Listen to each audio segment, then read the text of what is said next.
Hi everyone, welcome back to my YouTube channel. आज हम start करने वाले हैं क्लास 11th का थर्ड चैप्टर, जो कि है classification of elements and periodicity in properties. तो इसमें मेनली हम किस पे फोकस करेंगे? एलिमेंट्स की क्लासिफिकेशन पर, और एक टर्म है इसमें पीरियोडिसिटी इन प्रॉपर्टीज़। पीरियोडिसिटी जो टर्म है उसको डिफाइन करेंगे कि उसका मतलब क्या होता है, विच इज़ वेरी इंपॉर्टेंट। ठीक है, तो क्लासिफिकेशन ऑफ एलिमेंट्स हम किस में स्टडी करते हैं? जैसे एलिमेंट्स को हम प्लेस करते हैं पीरियोडिक टेबल में, है ना। जो मॉडर्न पीरियोडिक टेबल है अभी, ठीक है, तो जो अभी मॉडर्न पीरियोडिक टेबल है वो पहले ऐसी नहीं थी, उसमें एलिमेंट्स भी कम थे। ठीक है, तो अभी जो मॉडर्न पीरियोडिक टेबल है वो मूजले ने दी थी थ्योरी, उसके ऊपर बेस्ड है। ठीक है, लेकिन उससे पहले बहुत सारे साइंटिस्ट आए थे जिन्होंने अपनी अपनी थ्योरीज दी थी। ठीक है, उनके कुछ लिमिटेशंस भी थे और कुछ मेरिट्स, मतलब मेरिट्स डीमेरिट्स दोनों चीज़ें थी। ठीक है, लेकिन अभी जो फिलहाल मॉडर्न पीरियोडिक टेबल है वो हम स्टडी करते हैं। ठीक है, तो सबसे पहले हम यही देखेंगे कि पीरियोडिक टेबल आखिर होता क्या है। Periodic table, it is a table which arranges elements in such a way that elements with similar properties are kept together.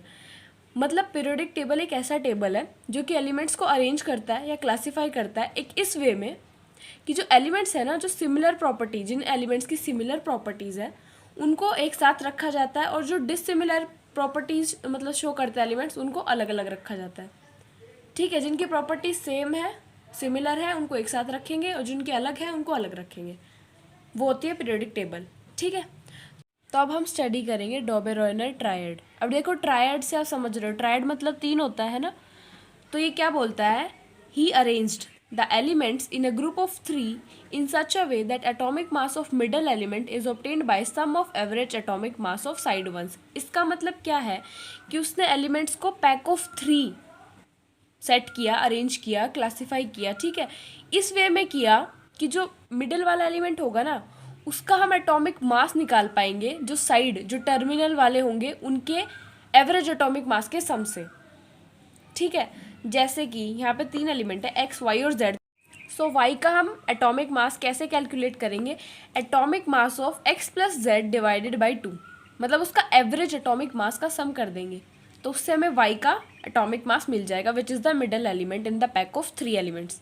ठीक है, जैसे एग्जाम्पल लेके देखते हैं हम, लिथियम, सोडियम और पोटेशियम, ये हमारे पास 3 एलिमेंट है। ठीक है, हमने इनका ग्रुप कर दिया, ग्रुपिंग कर दी इनकी। अब देखो, अब बीच वाला एलिमेंट कौन सा है? सोडियम। सोडियम का निकालेंगे हम एटॉमिक मास। सो लिथियम का एटॉमिक मास और पोटेशियम का एटॉमिक मास, इनका सम करके डिवाइड कर देंगे 2 से, तो ये क्या आ गया? 23, which is the atomic mass of sodium. ठीक है, ये था डॉबेरॉयनर ट्रायड। इसने ये ट्रायड दिया था, मतलब कि एलिमेंट्स को इन द ग्रुप ऑफ 3 उसने अरेंज किया था, क्लासीफाई किया था। ठीक है, लेकिन अब इसकी कुछ लिमिटेशंस भी थी, ड्रॉबैक्स थी। वो क्या थी? It can form only limited triads, मतलब ये सिर्फ लिमिटेड ट्रायड्स ही बना पाया, सभी पे ये एप्लीकेबल नहीं हुआ। ठीक है, all non elements can't be fixed in triads, मतलब जितने नॉन एलिमेंट्स थे ना एट दैट टाइम, वो सारे ट्रायड में फिक्स नहीं हुए, इसीलिए तो लिमिटेड ट्रायड्स बने ना। ठीक है, थर्ड है, in the same group law was not obeyed, मतलब सेम ग्रुप में लो ओबे नहीं हो रहा था।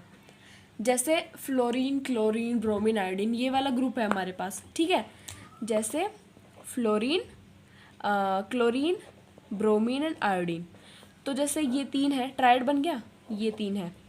तो यहाँ पे जो, जैसे क्लोरीन का हम निकालते हैं इनके एवरेज एटॉमिक मास के सम से, तो क्लोरीन का जो एटॉमिक मास आता है वो नहीं है सिमिलर उससे, जो कि उसका एक्चुअल में है।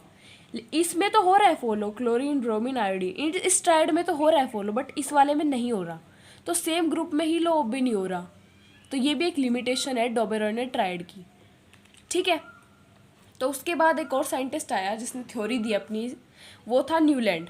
सो उसने अपना लॉ दिया, न्यूलैंड लॉ ऑफ ऑक्टेव। अब देखो, ऑक्टेव से आप क्या समझते हो? ऑक्टेव मतलब, ऑक्ट मतलब 8, है ना। तो इस लॉ में क्या था?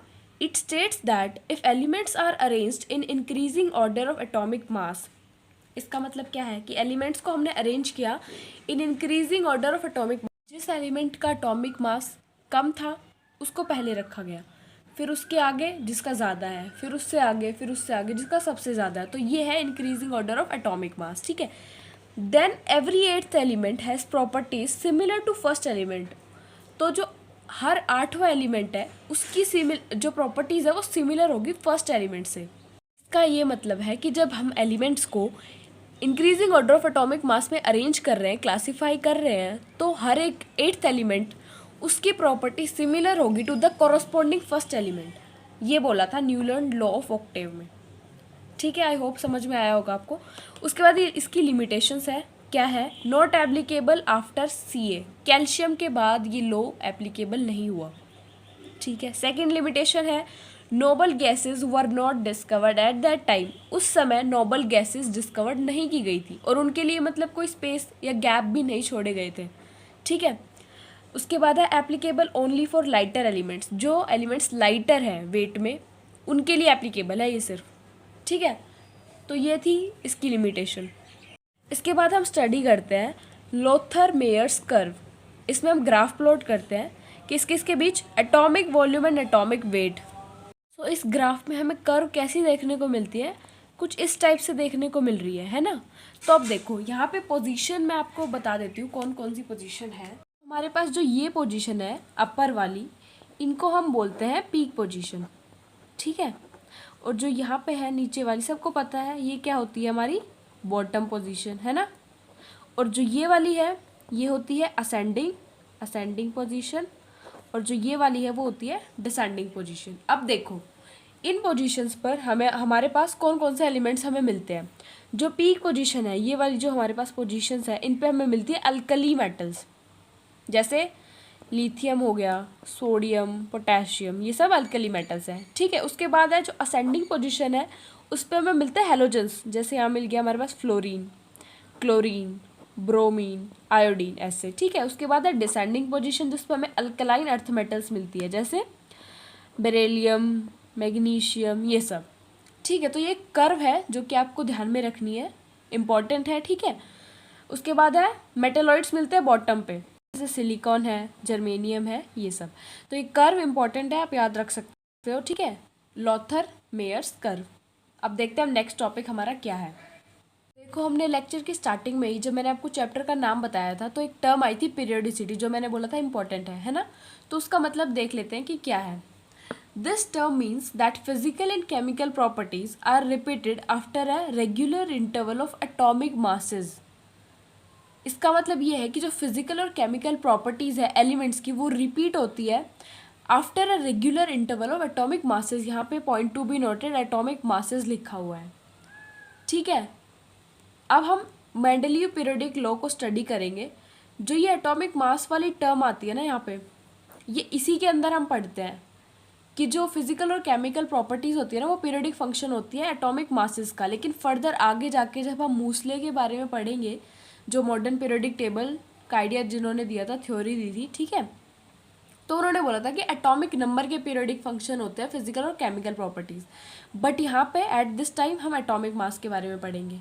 ठीक है। तो अब देख लेते हैं मेंडलीव पीरियोडिक लॉ, उसने क्या लॉ दिया था। He divided periodic table into 7 rows which is called as periods and 8 columns that are groups. मतलब उसने पीरियोडिक टेबल को 7 rows और 8 कॉलम्स में डिवाइड किया था, और उन रोज को हमने क्या बोला था, पीरियड्स, और कॉलम्स को बोला था ग्रुप्स। ठीक है। सेकंड पॉइंट है, each group is divided into 2 सब ग्रुप्स। मतलब हर एक ग्रुप, 8 ग्रुप्स थे ना हमारे पास, तो हर एक ग्रुप को उसने 2 सब ग्रुप में डिवाइड किया। फर्स्ट सब ग्रुप में कौन सा एलिमेंट रखे, एस और पी ब्लॉक वाले एलिमेंट्स, और सेकेंड सब ग्रुप में डी ग्रुप के एलिमेंट्स, जो कि कौन से होते हैं, ट्रांजिशन एलिमेंट्स। हमें पता है ये बात तो, है ना। और उसके बाद थर्ड पॉइंट, सी पॉइंट, क्या है हमारे पास, 8th ग्रुप इज नॉट सब डिवाइडेड। जो 8th ग्रुप है, लास्ट वाला जो ग्रुप है, उसको सब डिवाइडेड नहीं किया गया। ठीक है। तो ये इसके कुछ पॉइंट्स थे। अब इसके कुछ एडवांटेजेस थी, डिसएडवांटेजेस, मेरिट्स, डीमेरिट्स, जो आप बोलना चाहो। ठीक है। तो फर्स्ट एडवांटेज क्या थी, elements with same properties were placed in same group. मतलब क्या है कि वो एलिमेंट्स जिनकी सेम प्रॉपर्टीज़ है, सिमिलर प्रॉपर्टीज़ है, उनको सेम ग्रुप में रखा गया, जो कि ईजी हो जाता हमारे लिए भी लर्न करने में, है ना। उसके बाद he left gaps for undiscovered elements. जो डिस्कवर्ड नहीं हुए the elements at that time, उनके लिए उसने गैप छोड़ दिया, ताकि बाद में सब मैसअप ना हो जाए, है ना। उसके बाद है, it is easy to predict the properties of unknown elements of which gaps were left. मतलब वो अननोन एलिमेंट्स जो कि डिस्कवर्ड नहीं हुए थे अभी तक, ठीक है, जिनके लिए हमने गैप छोड़ा था, उनकी प्रॉपर्टीज़ को प्रिडिक्ट करना ईजी हो जाए। तो ये इसके कुछ एडवांटेजेस थे मेंडलीव के लॉ के, ठीक है, जो उसने दिया था। अब उसके कुछ डिसएडवांटेजेस भी आते हैं, जो कि क्या है, ग्रुपिंग ऑफ डिसिमिलर एलिमेंट्स। अब उसने क्या गलती कर दी कि जो डिसिमिलर एलिमेंट्स है, जिनकी प्रॉपर्टीज मैच नहीं होती, सेम नहीं है, उनकी ग्रुपिंग कर दी, उनको सेम ग्रुप में रख दिया, ठीक है। सेकंड जो डिसएडवांटेज है वो है सेपरेशन ऑफ सिमिलर एलिमेंट्स। जो सिमिलर एलिमेंट्स थे, जिनकी प्रॉपर्टीज जो है सिमिलर थी, सेम थी, उनको सेपरेट कर दिया, अलग कर दिया उनको, ठीक है। थर्ड है anomalous pair like. Anomalous pair मतलब देखो, कोबाल्ट इज प्लेस्ड बिफोर निकल because of their anomalous behaviour. Anomalous behaviour की वजह से कोबाल्ट को निकल से पहले रखा। अब इसमें क्या प्रॉब्लम है, देखो कोबाल्ट का जो एटॉमिक नंबर है वो निकल से क्या है, ज़्यादा है, तो इस हिसाब से निकल को पहले आना चाहिए और कोबाल्ट को बाद में, लेकिन उसने क्या किया, कोबाल्ट को पहले प्लेस कर दिया निकल से, ठीक है। अब देखो ये सारी चीज़ें हमने पढ़ ली, ये हमारे पीरियोडिक टेबल का इतिहास है, हिस्ट्री है। जो भी मतलब साइंटिस्ट आए उन्होंने अपनी अपनी थ्योरीज दी, ठीक है, जिनके हमने लिमिटेशन पढ़ी, एडवांटेजेस भी पढ़े, पीरियोडिसिटी पढ़ी, क्या होती है क्या नहीं, ठीक है। तो अब एक साइंटिस्ट आता है जिसका नाम है मूजले, ठीक है, जिसने क्या दिया था, मॉडर्न पीरियोडिक जो टेबल है, मॉडर्न पीरियोडिक टेबल है, उसके ऊपर थ्योरी दी थी अपनी, ठीक है। देखो उसने क्या बोला था, he said that physical and chemical properties are the periodic function of atomic number. और ऊपर हमने क्या पढ़ा था, एटॉमिक मासेस, ठीक है, तो ये डिफरेंस है। उसने ये बोला था कि हम सिर्फ एटॉमिक मास पे कंसंट्रेट कर रहे हैं, क्यों, एटॉमिक नंबर का भी तो कुछ रोल होगा ना। तो उसने एटॉमिक नंबर के ऊपर सर्च किया, थ्योरी दी, ठीक है, तो हमारी मॉडर्न पीरियोडिक टेबल हमें मिली। अब देखो उसने पहले एक एक्सपेरिमेंट परफॉर्म किया था। उसने क्या किया कि एक एटम का ब्लॉक लिया, उसके ऊपर एक्सरे इंसिडेंट करवाई। जैसे ये है, किसी भी एटम का ब्लॉक है मान लो, उसके ऊपर हमने एक्सरे क्या करवा दी, इंसिडेंट करवा दी, ठीक है, फॉल करवा दी। अब इस एक्सरे की जो फ्रीक्वेंसी है वो है हमारे पास म्यू, ठीक है। फिर उसने कंक्लूजन निकाला कि जो हमारी फ्रीक्वेंसी है उसका स्क्वायर रूट है वो डायरेक्टली प्रोपोर्शनल है जेड के। जेड हमारे पास क्या है, एटॉमिक नंबर, और म्यू क्या है हमारे पास, फ्रीक्वेंसी। तो ये उसने निकाला एक कंक्लूजन। तो हमने कर दिया इनके बीच में ग्राफ प्लॉट, यहाँ पे फ्रीक्वेंसी और यहाँ पे एटॉमिक नंबर है हमारे पास। तो इसका ग्राफ, इसकी कर्व क्या आई, ऐसी आती है। ये क्लियरली शो करती है कि जो फिजिकल और केमिकल प्रॉपर्टीज़ है वो पीरियोडिक फंक्शन है ओनली ऑफ एटॉमिक नंबर। आप क्लियरली देख सकते हो ये चीज़, है ना। तो ये था उसका एक्सपेरिमेंट मूजले का। अब देखो नेक्स्ट लेक्चर में हम पढ़ेंगे मॉडर्न पीरियोडिक टेबल के बारे में। पूरी मॉडर्न पीरियोडिक टेबल को हम समराइज़ करेंगे, रिवाइज करेंगे, लर्न करेंगे, क्योंकि ये बहुत ही इंपॉर्टेंट है, ठीक है।